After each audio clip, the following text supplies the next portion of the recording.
안녕하세요. 전에 왔더니 또 왔네, 이 아저씨.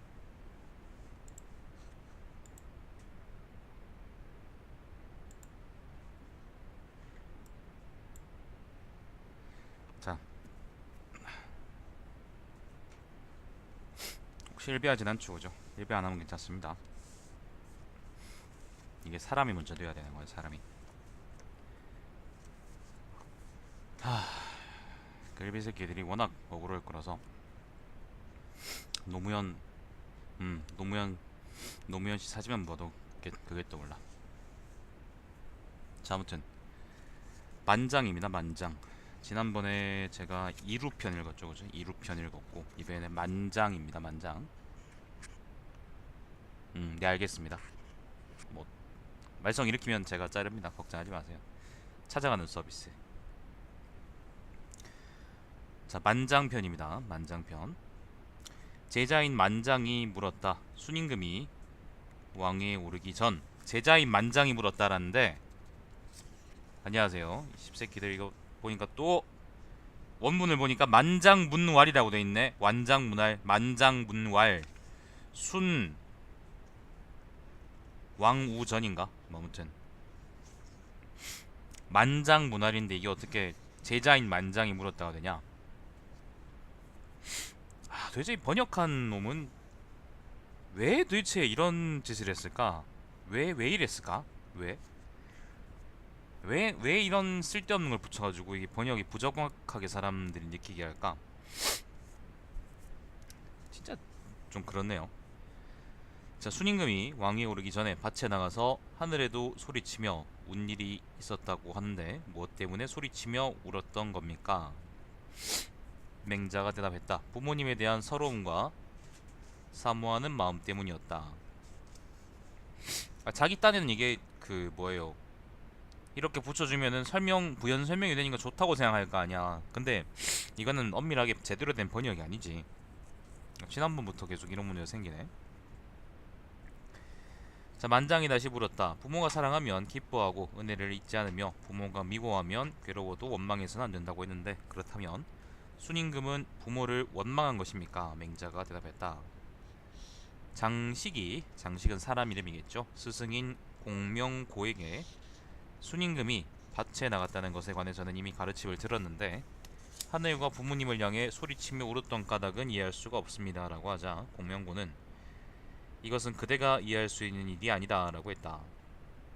공명고는 순같은 효자의 마음으로는 나는 힘을 다해 밭을 갈아 공손하게 자식의 직분을 다했을 뿐이니 부모가 나를 사랑하지 않는 것이 나에게 무슨 상관이 있겠느냐 하는 식으로 태어날 수 없을 것이라고 생각한 것이다. 요임금은 자기의 아홉 아들과 두 딸에게 뭇 관리들과 소와 양, 창고에 가득하게 곡식까지 다 갖추고 밭 한가운데 가서 순을 섬기게 하였다. 천하의 선비들 중에 순에게 물려가는 사람이 많자 천하의 인심을 살펴서 순에게 천하를 물려주려고 했다. 그럼에도 순은 부모의 마음에 받아들여지지 못했기 때문에 자신을 마치 돌아갈 곳이 없는 곤궁한 사람처럼 여겼다. 돌아갈 곳이 없다는 거는 이제 의지할 곳이 없다, 그런 말이겠죠. 천하의 선비들이 좋아하여 몰려드는 것은 누구나가 원하는 것이지만 그런 것도 순의 근심을 풀기에는 부족했다. 아름다운 여자는 누구나 원하는 것인데 요임금의 두 딸을 아내로 삼았어도, 두 딸을 아내로 삼아요? 서로 자매네? 자매를 와이프로 삼았다고? 세상에. 씹덕들이 좋아하겠네. 순의 근심을 풀기에는 부족했다. 부유함은 누구나가 원하는 것인데 부유함에 있어서 천하를 소유했어도 순의 근심을 풀기에는 부족했다. 귀함은 누구나가 원하는 것인데 천하가 될 만치 귀해졌어도 순의 근심을 풀기에는 부족했다. 천하 사람들이 좋아하여 몰려드는 것과 아름다운 여자와 부귀가 다 순의 근심을 풀기에 부족했던 것은 오직 부모의 마음에 받아들여지는 것만이 근심을 풀 수 있었기 때문이다. 풀 수 있는 것이었기 때문이다. 사람은 어려서는 부모를 사모하다가 아름다운 여자를 알게 되면 젊고 아름다운 여자를 사모하고 처자식이 생기면 처자식을 그리워하고 벼슬하면 군주를 사모하고 군주의 신임을 얻지 못하면 마음을 태운다. 그러나 큰 효자는 죽을 때까지 부모를 사모한다. 50이 되도록 부모를 사모하는 경우를 나는 순임금에게서 보았다. 안녕하세요. 오늘 어버이날인데 만장을 보니까 일단은 효에 관한 얘기 같네요. 효나 아니면 가족 관계, 예의 뭐 그런 거에 관한 관계 같네. 얘기 같네. 오늘 어버이날인데 여러분이 전화로 안 통하셨는지 전화 안 했습니다. 우리 아빠가 전화가 오더라고. 그러니까 내가 불효자다, 불효자. 자, 만장이 물었다. 시경에 아내를 얻을 때에는 어떻게 해야 하는가? 반드시 부모에게 아뢰야 한다라고 했습니다. 이 말이 옳다면 순임금과 같이 해서는 안 될 것입니다. 순임금이 부모에게 아뢰지도 않고 아내를 얻은 것은 어찌 된 것입니까? 맹자가 말했다. 부모에게 아뢰었다면 아내를 얻을 수 없었을 것이다. 남녀가 결혼하는 것은 사람의 중대한 도리이다. 만일 순임금이 부모에게 아뢰었다면 사람의 중대한 도리를 이루지 못해, 그러니까 결혼은 못해서 부모를 원망하게 되었을 것이다. 그래서 수는 아뢰지 않았던 것이다. 만장이 물었다. 순임금이 부모에게 아뢰지 않고 아내를 얻은 것에 대해서는 이미 선생의 가르침을 들었는데 요임금이 순임금에게 딸을 와이프로 주면서도 순임금의 부모에게 알리지 않은 것은 무엇 때문입니까? 사돈한테 알리지 않은 거요. 맹자가 대답했다. 요임금도 순임금의 부모에게 알리면 딸을 시집 보낼 수 없다는 것을 알았기 때문이다. 만장이 물었다. 순임금의 부모는 순에게 곡식창고를 수리하게 하고는 사다리를 치워버린 다음 아버지 고수가 곡식창고에 불을 질렀습니다. 사다리를 치우고 곡식창고에 불을 질렀다는 것은 태워 죽이겠다는 얘기죠. 또 순에게 우물을 치게 하고는, 우물을 이제 보수하게 하고는 순이 빠져나왔지만 나온 줄 모르고 우물을 덮어버렸습니다. 이복 동생인 상이라는 거는 이제 동생입니다. 사람 이름입니다. 순이 죽은 줄 알고 도성의 군주인 순을 해치는 계획을 세운 것은 모두 나의 공적이다.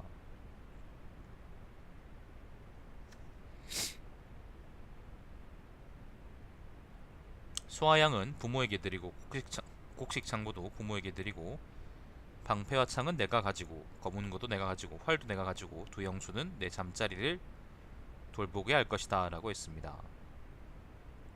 마지막게 제일 중요한가 보다. 두 형수는 내 잠자리를 돌보게 할 것이다. 상이 달려가서 순의 궁궐로 들어가니 순임금이 침상에 걸터 앉아 검은 고를 타고 있었습니다. 그러자 상은 가슴이 답답할 정도로 형님 생각을 했습니다 라며 얼굴을 붉혔습니다. 그런데도 순임금은 너는 나를 도와서 이 나라의 신하와 백성들을 다스려라 라고 했습니다. 모르긴 합니다만 순임금은 상이 자신을 죽이려고 한 것을 몰랐을까요? 맹자가 그 증자의 그 제자의 제자의 제자 뭐 정도 되기 때문에, 잠깐만요.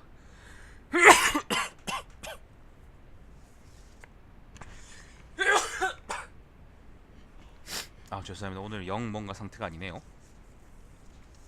그 효도라는 거를 보면 좀 비정상적으로 많이 추종하는 경향이 있어요. 앞쪽에는 그렇게 많이 나오지 않았는데 아마 지금 만장편부터는 좀 많이 나올 것 같네요.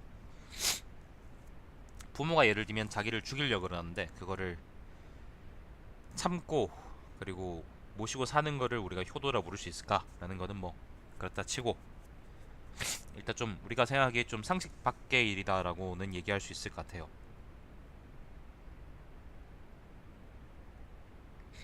자, 오늘 죄송합니다. 왜 이렇게 코가 안 좋지? 자, 맹자가 말했다. 왜 몰랐겠느냐? 죽이려 한 거를. 다만 동생인 상이 근심하면 그도 근심하고 상이 기뻐하면 그도 기뻐했던 것이다. 만장이 물었다. 그렇다면 순임금은 거짓으로 기뻐한 것입니까? 맹자가 대답했다. 아니요, 감기 아니에요 이거. 오늘 양파 털 때문에 그래요. 유독 오늘 좀 심하네요. 아니다. 예전에 정나라의 자산에게 물고기를 선물한 사람이 있었는데 자사는 연못의 관리인에게 그것을 연못에 기르게 했다. 그런데 관리인이 삶아 먹고는 아르기를 처음에 연못에 풀어놓자 비실비실하더니 조금 지나자 꼬리를 치다가 재빨리 사라져버렸습니다 라고 말하였다. 자산이 그 말을 듣고 자기 살 곳을 만났구나, 살 곳을 만났어 라며 하였다. 관리인이 물러나와서 누가 자선을 지혜롭다고 하는가, 내가 이미 삶아서 먹었는데. 자기 살 곳을 만났구나, 살 곳을 만났어 라고 하더구나 라고 말했다. 그러므로 군자를 정당한 도리를 가지고 속일 수는 있어도 이치에 맞지 않는 것으로 속이기는 어렵다.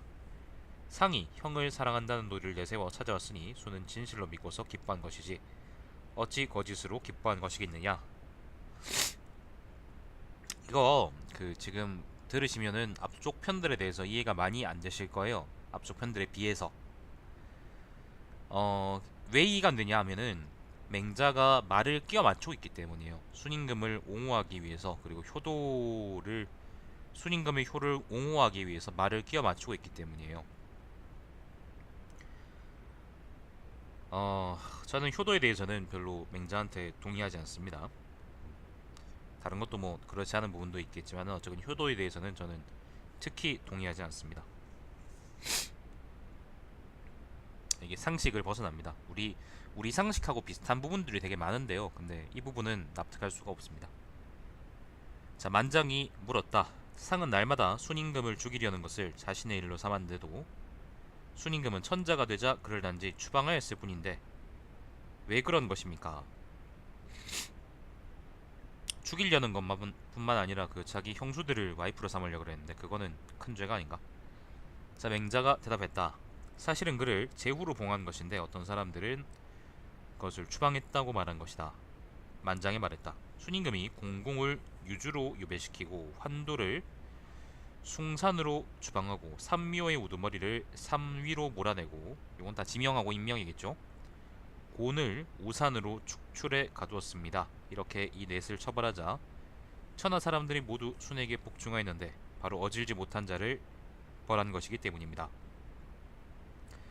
상은 대단히 어질지 못했는데도 유비 지역에 제후로 봉했습니다. 유비라는 건 지명이겠죠.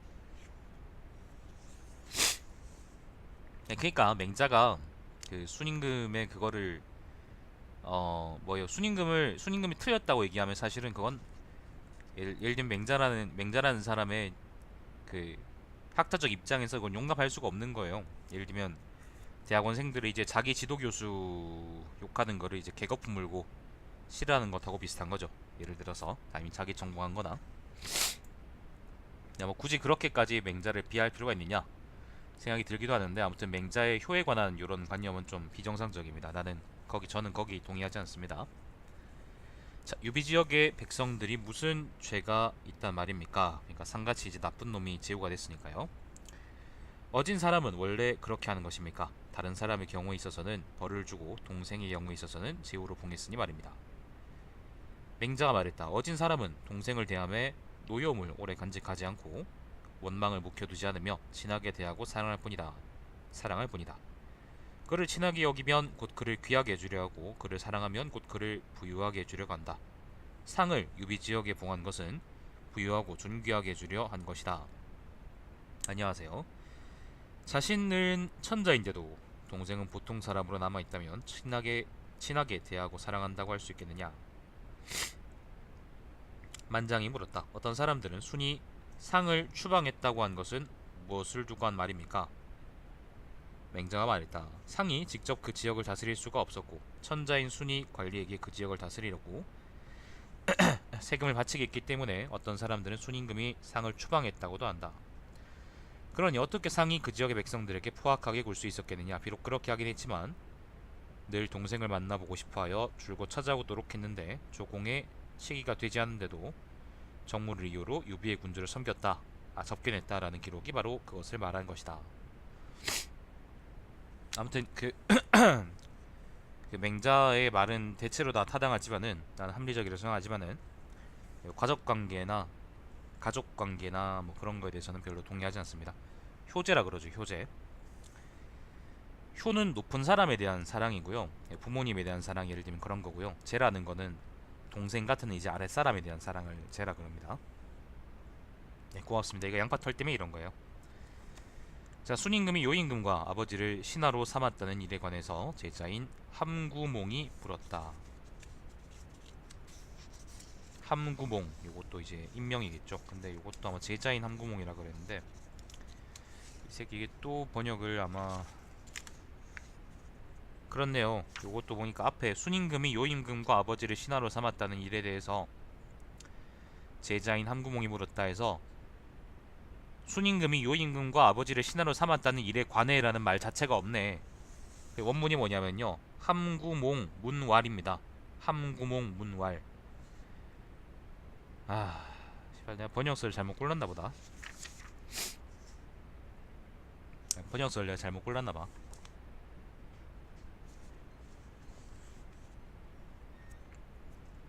왜 이렇게 지 맘대로 이렇게 번역을 해놨을까? 왜 지 맘대로 없는 말을 지어내? 각주 보고 싶어 그걸 각주 보고 이걸 원문 해석에다 집어넣으면 그게 무슨 똑바로 해석이 되나?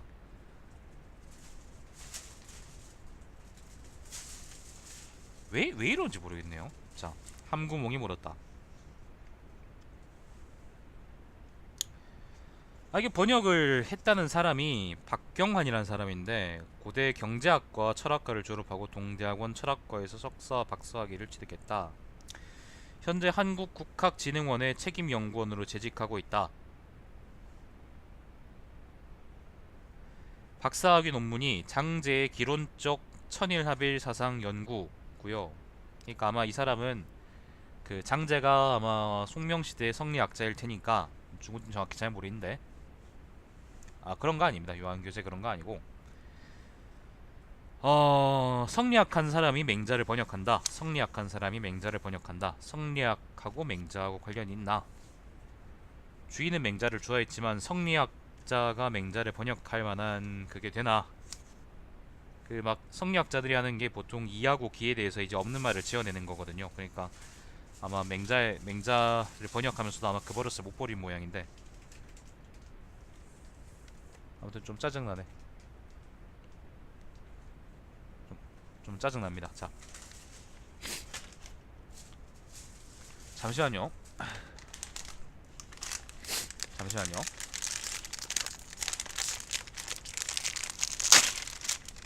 아무튼 번역이라는 거는 그 원문에 충실해서 해야 되는 게 일단 기본이고, 두 번째 원칙은요, 번역도 안 쓰고 한국어 쓰는 거.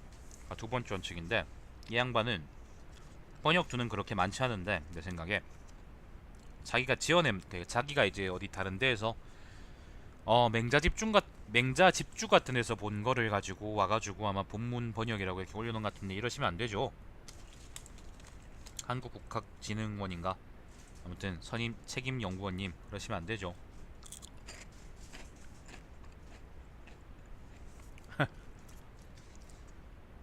전해오는 말에 덕이 뛰어난 선비는, 함구몽이 물었다. 전해오는 말에 덕이 뛰어난 선비는 군주라도 그를 신하로 삼을 수가 없고 제 아버지라도 그를 자식으로 삼을 수가 없다고 합니다.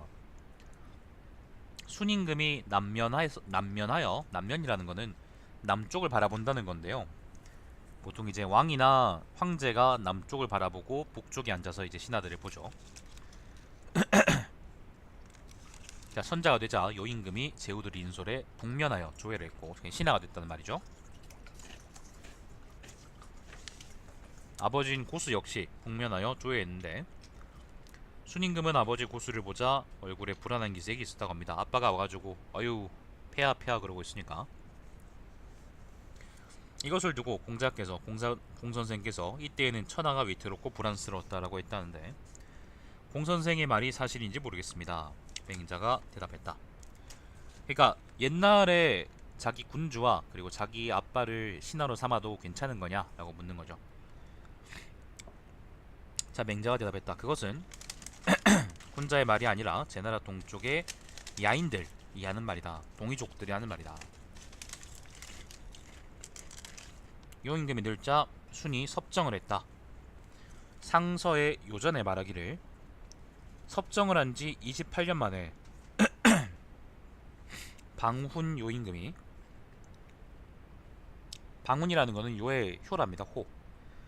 그러니까 요임금이 돌아가시자 모 신하들은 분모상을 당한 것처럼 여겨 3년상을 치렀으며 사해 8가지 악기의 소리가 모두 그치고 조용하였다라고 했다. 그리고 공성생께서는 하늘에는 두 해가 없고 백성에게는 두 임금이 없다라고 했다. 순임금이 이미 천자가 되고서도 또 천하의 제후들을 모두 거느리고서도 요임금의 3년상을 치르렀다고 하면 그것은 두 사람의 천자가 있었던 셈이 된다.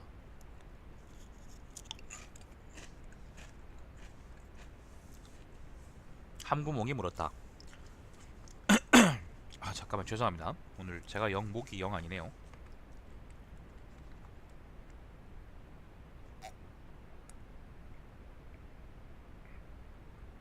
잠깐만요.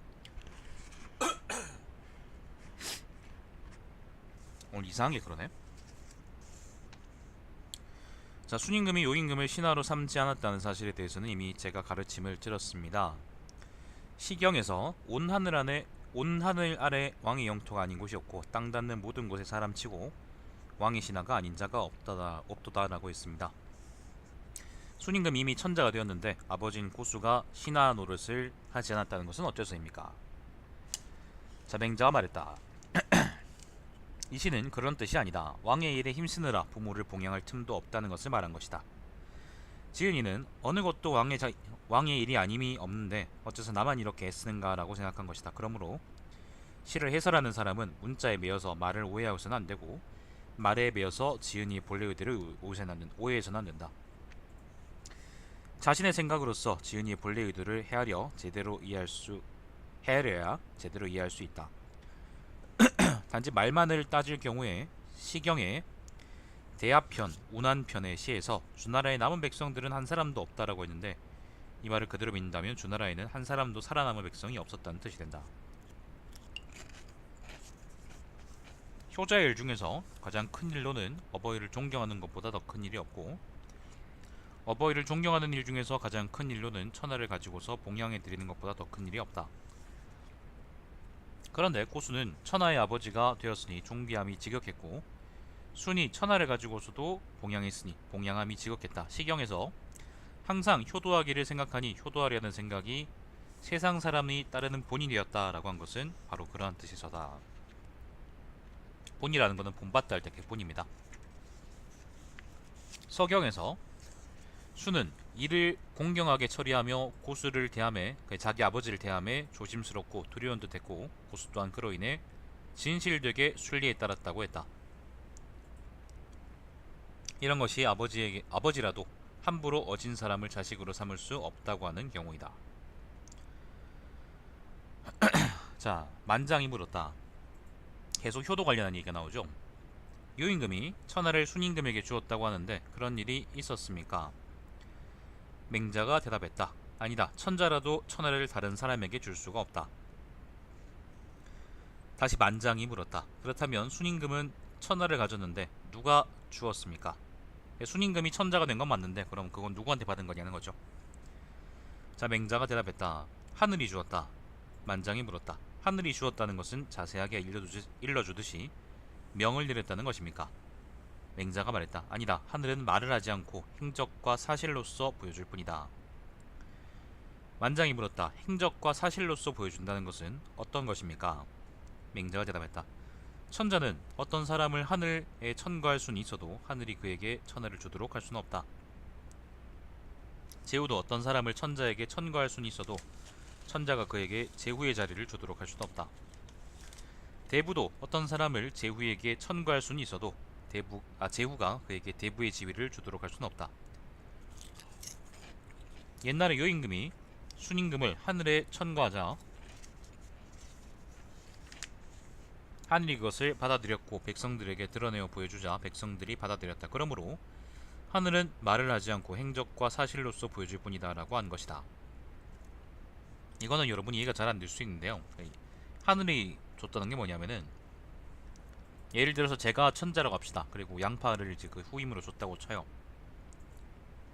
그러면은 내가 이제 나라를 잘 다스렸어요. 그리고 죽었는데 양파가 그 자리에 물려받아서 나라를 잘 다스렸느냐? 안녕하세요. 다스리지 못했냐에 따라서 양파가 천자로서의 자격이 있는지 없는지가 검증된다는 거예요. 결국에는 천자의 자격이라는 거는 그냥 천자의 아들님이나 아니 그런 게 아니라 그 사람들을 잘 다스릴 수 있는 능력이 있느냐 꼭할콘 먹고 있습니다. 그런 거라고 생각하시면 됩니다. 그런 게 필요하다라고 얘기하는 거예요. 그게 바로 이제 여기서 얘기하는 하늘의 명인 거고, 보통 우리가 그걸 천명이라고 하죠. 천명. 천명을 받았다 그러잖아요. 지금 보니까 원문에는 천명이라는 말은 그렇게 직접적으로 나오지 않아요. 천여지자, 이건 뭐지? 뭐뭐 연명 지호 뭐 아무튼 이런 식으로 나오는데, 천명이라는 말은 직접 안 나오고 아무튼 하늘의 명을 받았다 뭐 그런 식으로 나오는 것 같긴 합니다.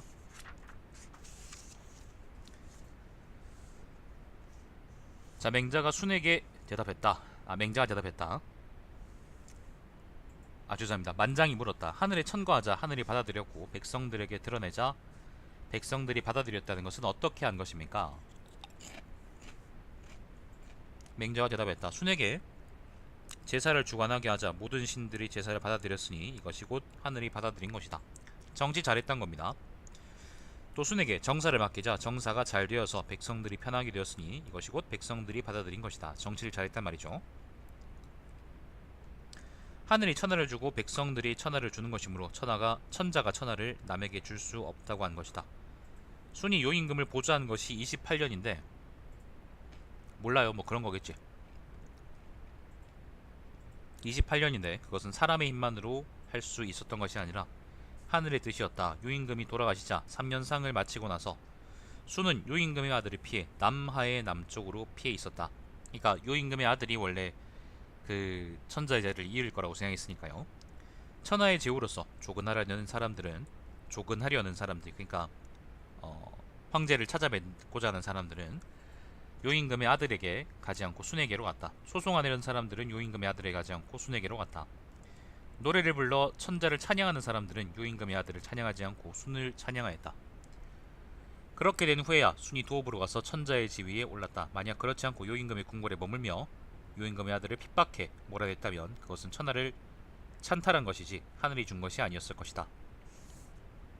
상서의 태서에서 하늘은 우리 백성들이 돌보는 것을 통해서 보고 하늘은 우리 백성들이 듣는 것을 통해서 듣는다라고 한 것은 이것을 말한 것이다. 자, 어떤 말인지 아시겠죠, 그죠? 어쨌건 정치를 잘 해야 됩니다. 정치를 잘 못하면은 그럼 반대로 어떻게 되겠어요? 그게 하늘의 뜻이니까 저 새끼를 몰아내자라고 할 수 있겠죠. 저 새끼는 천자가 아니다. 그렇게 몰아내서 그렇게 이제 그 자리에서 내려와가지고 이제 목 잘려 죽은 놈들이 많지. 그게 이제 천명입니다. 그게 천명. 하늘의 명이라고 하지만 사실은 사람들이 결정하는 겁니다. 예를 들면 정치가 잘 되면 그것이 이제 그 사람이 황제나 정치인으로서 적합한 것이고, 정치가 잘 안 되면 그 사람은 정치인으로서 적합하지 않은 겁니다. 아니면 황제로서 적합하지 않은 거죠. 그러면 끌어내려야지 뭐. 자연스럽게 쫓아내거나 그렇게 되겠죠. 범씨 안녕하세요. 이씨 저 가야놈 저거 변한 놈. 자, 만장이 물었다. 사람들이 말하기를 우임금에 이르러 덕이 쇠퇴해져 어진이에게 천자의 지위를 처맞는다. 지위를 물려주지 않고 자식에게 물려줬다라고 하는데 그런 일이 있었습니까? 자, 이번에는 우임금 때는요 요순우 이렇게 가는데, 요순우가 요에서 순으로는 선양이고요. 그 다음에 순에서 우도 선양이거든요.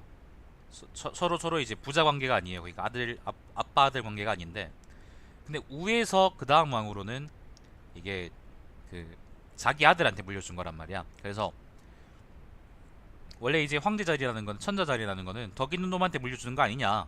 근데 왜 우라는 놈은 그 자기 아들 레멘한테 물려줬냐. 이거는 이제 근본이 없어서 그런 거 아니냐라고 묻는 거예요. 자, 맹자가 대답했다. 아니 그렇지 않다. 스스스 법칙이라. 그러니까 내가 화나서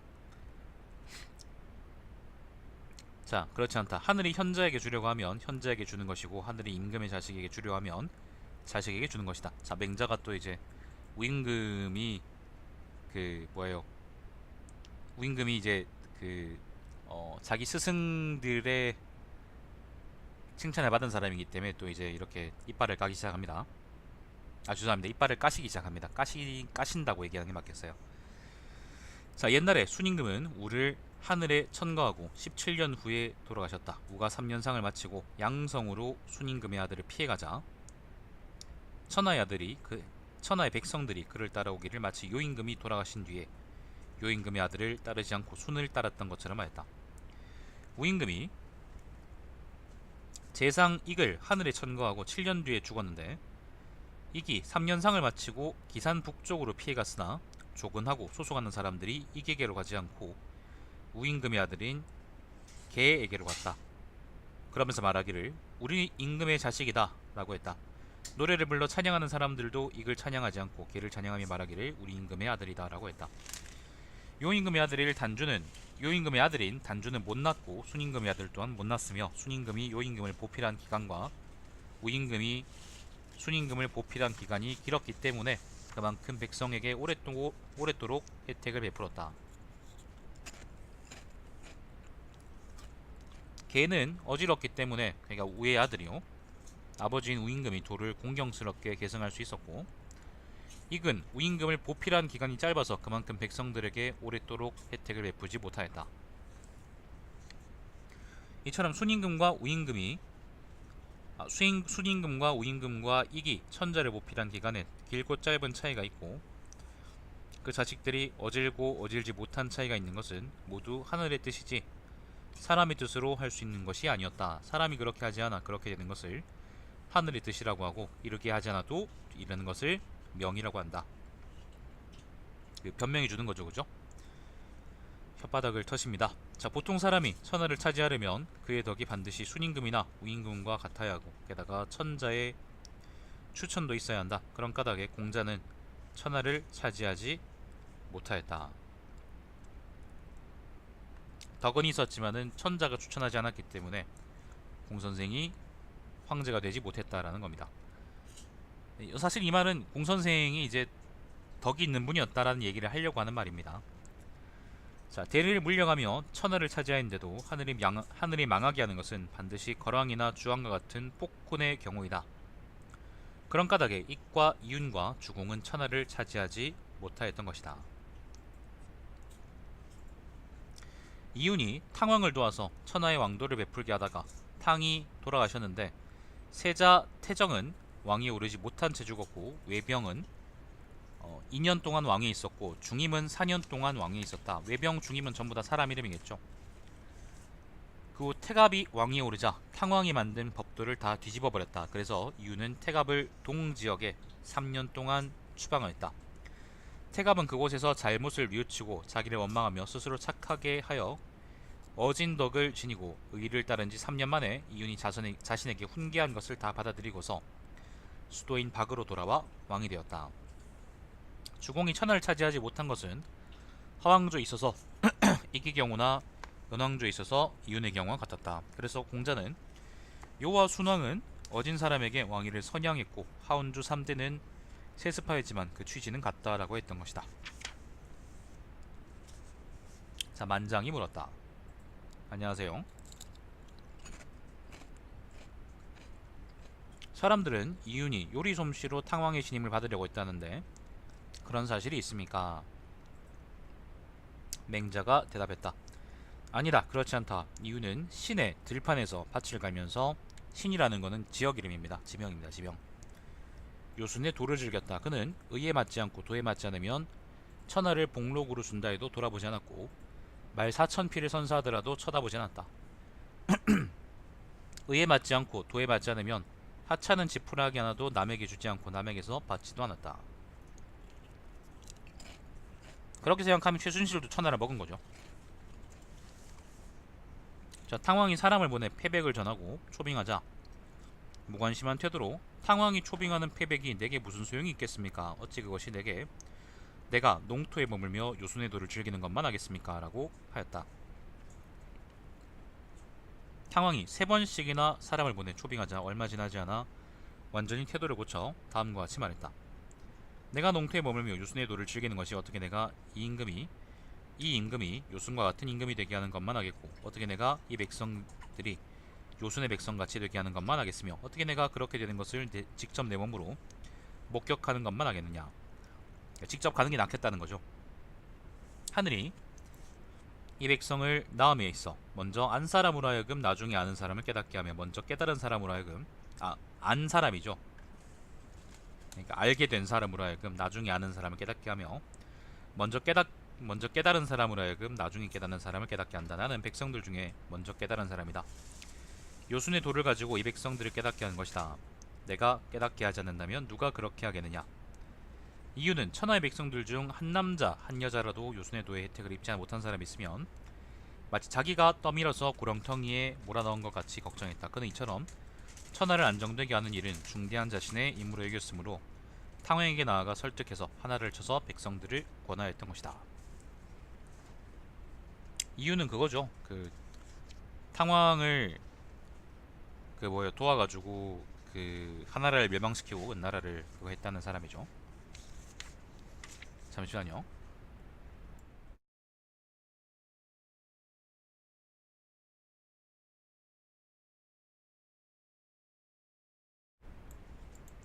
자, 나는 자기 자신을 굽혀서 남을 바르게 한다는 말을 듣지 못했는데, 하물며 자신을 욕되게 해서 천하를 바로잡을 수 있겠느냐. 성인의 행동은 한결같지 않아서 혹은 멀리 있기도 하고 혹은 가까이 있기도 하며, 혹은 떠나 있기도 하고 혹은 떠나 있지도 않기도 하지만 결국은 자기 몸을 깨끗이 하는 것으로 귀결될 뿐이다. 나는 이윤이 요순의 도로서 탕왕의 신임을 받으라고 했다는 말은 들어서도 요리 솜씨로 그렇게 했다는 말은 듣지 못했다. 상서의 이훈에서 말하기를 하늘의 벌은 거랑의 목궁에서 처음 기인한 것이니 나 이윤은 박당에서 정벌을 시작한다라고 했다. 상서도 읽어보면 재밌겠다. 자, 만장이 물었다. 어떤 사람이 말하기를 공자가 위나라에서는 의원인 옹저의 집에 기숙했고 제 나라에서는 내시인 척환의 집에 기숙했다라고 하는데 그런 사실이 있습니까? 라고 물었다. 맹자가 대답했다. 그렇지 않다. 그것은 호사가들이 꾸며낸 것이다. 호사가라는 것은 말 좋아하는 사람들이죠. 아줌마들요. 공선생께서 위나라에서는 안수유의 집에 머물었다. 위나라 왕의 총애를 받던 미자의 아내와 공자의 제자인 자로의 아내는 자매지간이었는데, 미자가 자로에게 공자께서 내 집에 머무시면 위나라의 경의 벼슬을 얻을 수 있다라고 했다. 경이라는 것은 재상입니다. 재상. 자로가 공자에게 그 말을 전하자 공자는 벼슬하는 것은 천명에 달려있다라고 했다. 공자께서는 예의 의거에 관직에 나아가고 의의 의거에 관직에서 물러났으므로 관직을 얻고 얻지 못하는 것이 천명에 달려있다라고 했던 것이다. 의원 옹저와 내시 척환의 집에 머물었다는 것은 의를 부정하고 명을 부정하는 것이다. 공선생께서 노나라와 위나라에서 뜻을 얻지 못해서 송나라로 갔는데, 그때 송나라의 사마벼슬에 있던 환퇴가 길목을 지키고 공선생을 죽이려고 한 사건을 당하자 변복 차림으로 송나라를 지났다. 이때 공선생께서 어려움을 당하여 진후주의 신하인 사성정자의 집에 머무셨다. 나는 조정의 신하를 관찰할 때에는 기숙하는 사람을 보고 먼 곳에서 온 신하를 관찰할 때에는 그가 기숙하는 집주인을 본다고 들었다. 만일 공선생께서 옹저와 내신 척환의 집에 기숙했다면 어떻게 공선생일 수 있었겠느냐. 옹저하고 척환이라는 게 하나는 의사고 하나는 내시라고 하는데요.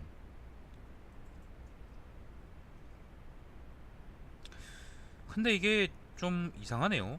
이게 의사라는 말이 원문에 없어요. 지금 보니까 만장문왈 혹위 누가 이르기를 공자가 갔다 위나라 위나라에, 이게 주자인가? 주인 주자 아닌가? 옹저에게 머물었다. 주라는 게 이제 살았다 그런 말이니까 옹저에게 머물었다란 말이고요. 제 나라로 왔을 때는 주 머물었다. 시인이라는 게 아마 그걸 겁니다. 그 시중 드는 사람이라는 의미니까 아마 뭐 내시 그런 말이겠죠. 저거는 뭐냐? 무슨 환이냐? 척환이냐 저게? 유호야. 유저호, 유제호 그랬습니까? 라고 묻네요. 그러니까 사실 여기는 옹저가 의사라는 말이 없는 거죠. 그러니까 또 이 아저씨가 지 맘대로 해석을 한 거지. 지 맘대로 번역을 한 거죠. 왜 이렇게 했는지 모르겠네요.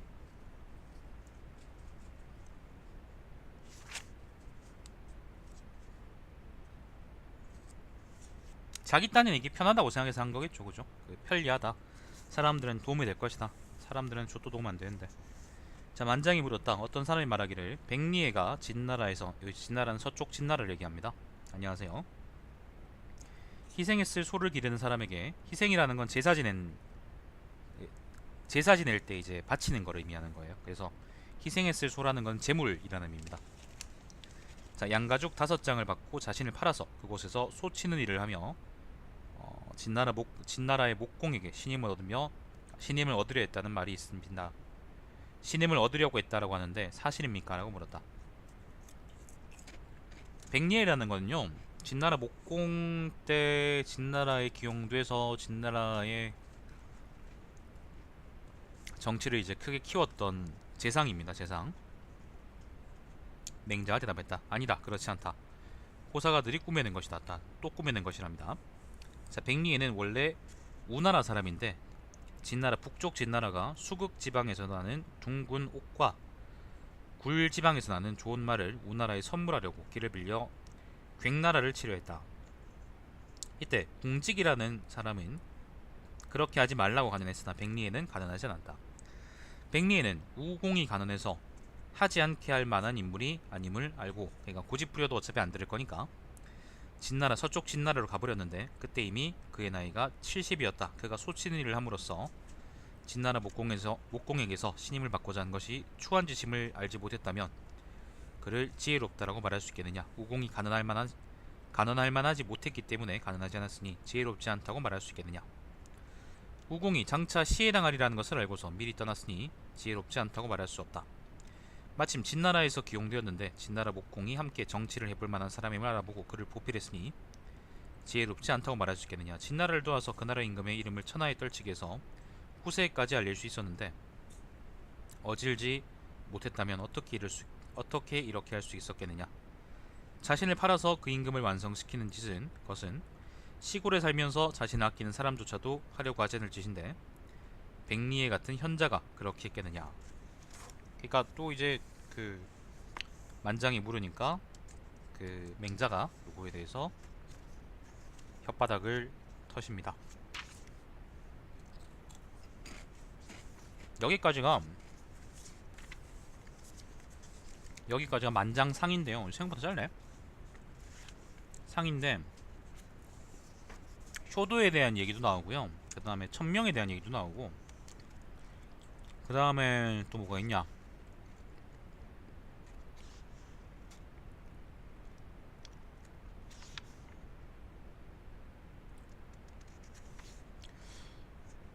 뒤에도 근데 천명에 대한 얘기가 나오는 걸 봐서 그 만장의 주요한 주제는 효도라기보다는 이제 천명 쪽이라고 얘기하는 게 맞지 않을까 싶어요.